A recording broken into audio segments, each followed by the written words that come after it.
الحمد لله رب العالمين والعاقبة للمتقين والصلاة والسلام على سيد الانبیاء والمرسلین والحمد لله رب العالمین۔ معزز ناظرین کرام، السلام علیکم ورحمۃ اللہ وبرکاتہ۔ چل رہا ہے ہمارا درس انوار حدیث، اور الحمدللہ آج کا جو ہمارا درس ہے وہ ہے 21واں، اور آج کا جو ہمارا موضوع ہے وہ ہے آمین بالسر، یعنی خاموشی سے آمین کہنا، جو کہ سورہ فاتحہ کے بعد ولضالین جب امام کہتا ہے، پڑھتا ہے، تو اس کے بعد جو ہم آمین کہتے ہیں بالکل آہستہ کم آواز میں، تو اس کے متعلق اللہ کے پیارے حبیب نبی مکرم صلی اللہ تعالی علیہ وسلم نے ہماری کی آواز و نصیحت فرمائی ہے۔ تو آئیے سنتے ہیں۔ چنانچہ آج کی جو حدیث مبارکہ ہے وہ مشکات شریف کی حدیث مبارکہ ہے، اور اس کے جو راوی ہیں وہ صحابی مکرم، وہ صحابی رسول جنہوں نے سب سے زیادہ اللہ کے پیارے حبیب سے حدیث روایت کی ہیں، اور وہ ہیں حضرت ابو ہریرہ رضی اللہ تعالی عنہ۔ وہ فرماتے ہیں قال رسول اللہ صلی اللہ تعالی علیہ وسلم اذا آمن الامام فآمنوا فإنه من وافق تأمینه تأمین الملائکۃ غفر له ما تقدم من ذنبه۔ وہ فرماتے ہیں کہ رسول اکرم نور مجسم صلی اللہ تعالی علیہ وسلم نے ارشاد فرمایا کہ جب امام آمین کہے تو تم بھی آمین کہو، اس لیے کہ جس کی آمین ملائکہ،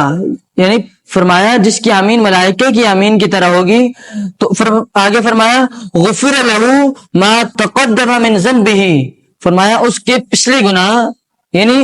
جب وہ کہے گا تو اس کے پچھلے گناہ جتنے بھی ہوں گے اللہ رب العزت معاف فرما دے گا۔ اللہ اکبر۔ اس طرح اس راوی کے روایت کے ساتھ ایک اور حدیث مبارکہ ہے۔ روایت فرماتے ہیں اذا قال الامام غیر المغضوب علیہم ولا الضالین، فرماتے ہیں کہ اور روایت میں فرماتے ہیں کہ اس روایت میں الفاظ اس طرح سے ہیں کہ رسول اکرم نور صلی اللہ علیہ وسلم فرمایا کہ جب امام کہے، یعنی جب امام یہ پڑھے غیر المغضوب علیہم ولا الضالین فقولوا، تو تم کہو آمین،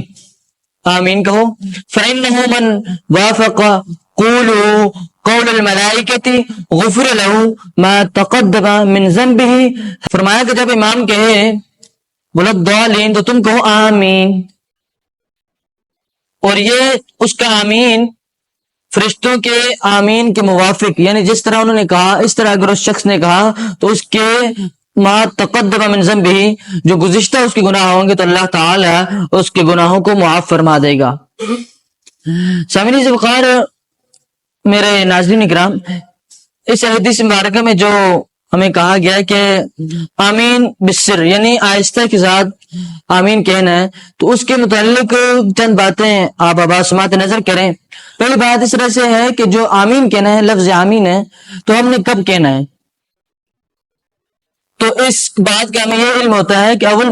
مقتدی جو ہوگا امام کے پیچھے نماز پڑھ رہا ہوگا تو فاتحہ نہ پڑھے ہو، کیونکہ وہ امام کی اقتدا کر رہا ہے، اور سورہ فاتحہ پڑھنے کا حکم کیونکہ اللہ رب العزت کے پیارے حبیب نبی مکرم صلی اللہ تعالی علیہ وسلم نے منع کیا ہے۔ سورہ جب امام کی اقتدا کی جا رہی ہے تو سورہ فاتحہ نہیں پڑھی جائے گی، تو اس کی اس بات اللہ کے پیارے حبیب کے حدیث کے مد نظر رکھتے ہوئے وہ سورہ فاتحہ نہیں پڑھے گا،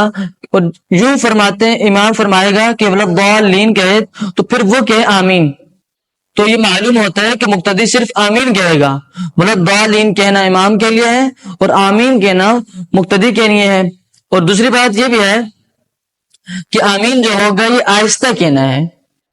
کیونکہ فرشتے بھی آمین کہتے ہیں اور فرشتے بھی آمین آہستہ سے کہتے ہیں، اور اقتدا کرنے والے مقتدیوں کو بھی چاہیے کہ وہ آمین